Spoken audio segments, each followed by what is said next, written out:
against. That's the deck I want to see. And then he's facing Brandon Boylan on Titan Shift. What do you know about this stuff, Jacob? Pelt Collector out of Guilds of Ravnica has been like one of the most hyped cards for Modern. Okay. A lot of people had the hype drowned out by Creeping Chill and by Assassin's Trophy. Yep. But Pelt Collector kind of brings Zoo back to being relevant. Zoo kind of fell off the train not too long ago when Death Shadow started creeping up as the better aggressive deck.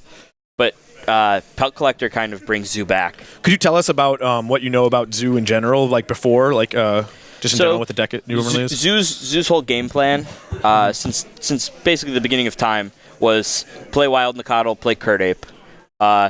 Curdape has been outclassed recently, but Wild Nacatl is still in the deck. You're just trying to play creatures that are 1 mana, but swing for 3 or 4 every time they attack. Yep, here we see the Wild Nacatl from Jared here as his turn 2. And so basically what you're saying just get down these cheap creatures that can kind of grow, and then he's trying to swing out and kill very quickly, right? Yeah. He's trying to grow his Experiment 1 and his Pelt Collector by playing creatures that are considerably above rate, even if they do have some drawbacks. And that's going to enable him to have these starts where he goes, turn 2, I'm attacking for 3, turn 4, I'm attacking for 6, and just like get out there with a massive board. Yep. Okay, so now Brandon with a Anger of the Gods. So again, guys, earlier on tonight, somebody asked, why is Anger of the Gods so good? That is a perfect example of why Anger of the Gods is good. Jared looked like he was in commanding lead there, like looking like maybe another turn or two he was going to be able to kill Brandon, and bam, Anger of the Gods just put Jared right behind. And okay, so what do you know about this Titan Shift? What's the goal of Titan Shift deck, Jacob? Titan Shift is somewhere between Scape Shift of old, which was just hit 7 lands, play Scape Shift, grab Valakut and 6 mountains, and 18 your opponent out of nowhere. Okay. But Titan getting to play Primeval Titan means you get this card that just fetches up lands. Okay. So you can get utility lands, you can get mountains, you can ramp, you can get Valakut to start killing things. We had Valakut up on the screen. Oh, sorry. Andrew, we had Valakut up on the screen. And so, do you want to talk about Valakut real quick? Yeah, so Valakut says as long as you have 6 or more mountains, or 5 other mountains, you can have Valakut deal 3 damage to target creature or player every time another mountain comes under your control. Very powerful. So right now he's got 2 Valakuts in play, and he's actually got on the stack, trying to remember the name of this card, it's a 1 and a green enchantment, and it makes it so all lands have all basic land types on your side of the battlefield. Ah, nice. So that means that all of his lands are mountains no matter what. So every time a land comes in, it will trigger his Valakut. So he doesn't have to worry about if he wants to play this forest that he's got looking like he's about to draw up to, right? It's gonna be a forest and a mountain. So it'll tap for both. It'll be counted for both for Valakut.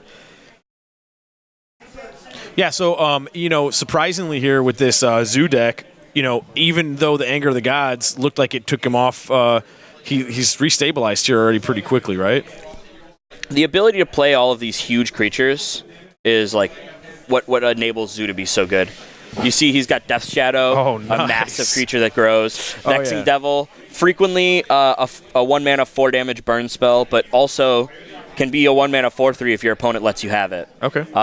Burning Tree Emissary, the card that allows you to regrow so quickly. 2 mana 2/2 that makes 2 mana as soon as it enters. Okay. And then obviously Goblin Guide, allowing you to get in for a ton of damage. So he's just they're kind of playing 2 very different styles of game right now. Brandon's all about ramping. He's already got 6 lands in play, and Jared is all about playing the most ultimately efficient creatures and sitting there on 2 lands. Yeah. What I like about playing this Death Shadow in here, which is sweet, is that he can actually now he can compete against this Titan no problem. Like if this Titan swings and like he can't get his Valakut combo off next turn, like Jared's like, okay, like I have not only can I block your Titan, but I can maybe attack in and put like even more pressure on, right? What do you think? Yeah, I think that's precisely why Jared's got Death Shadow in this deck. Obviously, sometimes it's just like the biggest creature on the board naturally, but a lot of times it gets to fight with people playing these big creatures that you don't normally see running around. Yeah. Now, this Vexing Devil is a. Last week we talked about the Browbeat effect with the card, the new card from Guilds of Ravnica. Risk Factor. Risk Factor. This Vexing Devil, guys, also has Browbeat effect, which it either enters the battlefield as itself, or the opponent has the ability to pay 4 life and not let it enter the battlefield, just go to the graveyard. This actually has a little bit of a combo with the Pelt Collector, which we'll talk about in a second. But I just want to get you guys up to speed here with what's going on. Jared attacked and then also played this Goblin Bushwhacker, which is going to give all his creatures +1/+1. He just swung for lethal there. Yeah. His smallest creature had 3 power. Okay. Two creatures with 3 power and 3 creatures with 5 power getting in there. Sweet. All of that on turn 4, I believe that was. Maybe 5. Yep. After an Anger of the Gods. The ability to rebuild in this Zoo deck is unmatched. Awesome. Yeah, I mean, even go rebuilding after that Anger Gods, I really like. Okay, so Jake, I'm going to name these off. Jacob's going to talk about what he thinks they should bring in. We got Jared with the Pelt Collector Zoo. He's got on his sideboard 1 Fatal Push, 1 Barrington Ford Tender, 2 Grim Lavamancers, 4 Ignat Chewers, 1 Alpine Moon, 1 Thoughtseize, 2 Remorseful Clerics, 2 Shriekmaw, and 1 Gutshot. What do you think? I think we're going to end up seeing Shriekmaw, maybe Thoughtseize, and definitely Alpine Moon coming in. Okay, what last week I think somebody was playing the Alpine Moon. That's the new enchantment out of M19. That one says enchant land. Enchanted land is all basic land types and it loses all other abilities and gains tapped for any color. Okay, so basically it's good against like a real powerful land that you want to take out. Yeah, for instance, Valakut is clearly what we're targeting with that. Okay, let's go over to Titan Shift here. Brandon's sideboard, he's got 2 Anger of the Gods, which obviously were real powerful in Game 1. He got 2 Grafted Cage, 1 Alpine Moon, 2 Dampening Seer, 3 Tireless Tracker, 1 Xenagos the Reveler, 1 Ancient Grudge, 1 Thragtusk, and 2 Seal of Primordials. What do you think? I like Anger of the Gods here for sure. We saw how powerful it was in Game 1, and if he had multiples, that game really would have been over. Thragtusk, the ability to gain 5 life and leave behind a blocker if it goes away somehow is just huge. Okay. And Xenagos is army in a can, makes its own army, and also the +1 often forgotten ability ramps. It makes mana equal to the number of creatures you control. So good, yeah. He's going to be able to do whatever he needs to with Xenagos if he brings it in. Awesome. All right, so starting off here, Brandon on the play, playing a I'm trying to remember the name. It's Search for Tomorrow. Search for Tomorrow, yeah. So this is basically going to suspend, and then he's going to be able to look for some lands, right? Ramp them up. Suspends 2, casts for 3 normally if you don't want to suspend it, and it finds a land untapped and puts it directly into play. All right, trying to see if we get chat back up on our screen here. Jared, fetch shocking, getting a Pelt Collector. So he's going down to 17, playing the Pelt Collector. So again, I said I was going to talk about what that Vexing Devil Pelt Collector does. So for you guys, one of the cool little combo things that this Pelt Collector Zoo deck can do is if he has Pelt Collector out and he plays a Vexing Devil, which is the Browbeat creature card, basically if the opponent forces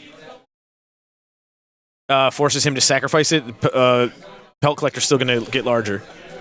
Also, Jared here was swinging with a huge attack on turn 2. That was a massive turn. Yeah. Burning Tree Emissary enables some of these stupid nut draws. Okay. The ability to go Burning Tree Emissary into another one, into something else, is just huge. Pelt Collector grew off the first Burning Tree Emissary, and then Bushwhacker made all of his creatures 3 power, so he was able to attack for 12 on turn 2. All right, are we going to see Anger of the Gods here then? What do you think? I think Brandon needs it. Yeah. If he doesn't go for this now, I don't know when he thinks he's doing it. Yeah. Boom. All right, so Jared was able to pull back from that last turn, but we'll see. Or last game, let's see if he's able to do it this turn.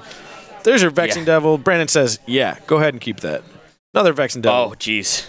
Brandon's going to tell him to keep it again. He's got a Lightning Bolt in hand, but he can't handle 2 Vexing Devils like that. He needs another card to handle him. So there's a chance then what? He takes the 4 and then just lightning bolts the other one? Yeah. And then he's going to go to 2 and then, Yeah, just hope nothing happens. Okay. It's rough. Yeah, that's what he does. He goes to 2, bolts the other one, and... So in hand, though, Brandon does have Titan Shift, or he does have a Escape Shift. Yeah. There we go. Lightning bolt off the top, yeah. Wow, very fast. This was the deck, guys, that I wanted to see all night. Before we started tonight, Jared messaged me about this, and I'm definitely going to get him on here so we can talk about this. Yeah, I think this deck is huge. This might be like one of the new decks to beat if people really start tuning this deck. Yeah, I'm very, very curious about to get him over here to talk. Also, guys in chat, just let us know. I think we're going to try and get another backup on screen here. But let's hear from you guys. What do you guys think about that deck? And do you guys have any questions that when Jared comes over here that we can ask him? Yeah, I thought it was sweet. I really like the ability to kind of play another real powerful creature in the Pelt Collector. And then obviously Death Shadow is just always just amazing. It never fails to kind of like just creep back into the format, just kind of show us like why it's so powerful. I want to say Pro Tour, I think it was Fate Reforged, was the breakout tournament for Death Shadow. Yeah. There was people playing this new brew 5-color Suicide Zoo. You just try to shock and fetch every turn, deal 3 to yourself every single turn, and then just play Death Shadow as like a 8/8 on turn 3. Yeah. And then people were like, wait, what if instead of playing a Zoo deck with Death Shadow, I played a tempo deck with Death Shadow? Yeah. And I just took damage all the time because I was thought seizing and stuff. But we're back to square one, and somehow it's better than any of the evolutions were. Yeah. All right, I think we're gonna. I think just so me and Jacob could both get a chance to interview him here. I'll do like a quick 2 minutes with him, and then Jacob do a quick 2 minutes with him while they look for a backup match here. So I'll do the first quick 2 minutes, and then we'll see. Do you want to do a little interview real quick? Okay. Yeah, cool. All right, guys, we're getting Jacob on here. Also, thanks, Sir Tailweaver, for putting a question in there. Everybody else in chat, please do us a favor, put a little question in there for Jared here, because this deck is sweet, man. This is something that we could possibly see maybe popping up a little bit more. So, about to pick his brain here real quick. All right, guys, we got Jared Karasek here. All right, dude, sweet deck. I told Chad already. You messaged me earlier when I was asking about some spicy decks. Definitely wanted to see this deck all night. Dude, first of all, what made you decide to play this? And that's the first question here. Yeah, I saw a list on MTG Goldfish. I forgot who made it, but it just really looked like the real home for Vexing Devil and like Bushwhacker. Yeah. So I really got excited about it, built it real quick, and then starting testing it now, and it's been working out really well so far. Okay, do you remember some of your matchups from earlier in the night? Yeah, I played against Blue-Red Wizards. Those games were really close. Just any deck with a lot of just one mana interaction is really good against me, but a lot of times decks like that will need to go over the top with like a sweeper or something. Okay. So those were pretty close. I got to interrupt you really quick because I do want to hear the other decks that you played against, but that last game, you made Anger of the Gods look like it was no big deal. Yeah, so that's the thing. Anger on itself is usually not enough because by turn 3, I've already done copious amounts of damage, so it usually has to be like a 1-for-1 into a sweeper. But yeah, that's what the power of this deck really is. It gets out there fast, and then it has some finishing power. Okay, what were the other? Do you remember the other matchups at all for the night, or no? You said you played Wizards. Do you remember if you played anything else? What else you played? Trying to remember. Humans or anything, or? Okay, it's fine. Yeah. Okay, so here, so I'm going to ask you a quick question. What do you think are the bad matchups for this deck? Humans is actually pretty tough. They have pretty good chance of racing with their haste and flying, and Reflector Mage is a real problem. So any low to the ground that can try and race is pretty good. Okay, real quick before, because we're about to get another game up, but I just want to have somebody in chat here said, where can you see the list for this? Do you know if they could find a list for this? Yeah, if you just search in Google Pelt Collector Death Shadow. Okay. And those two cards, and still be so many lists up on the results. It's pretty known. Also, guys, this is another one of our players here that grinds a lot of times. Is got a lot of experience in Modern. He was playing blue-white for a long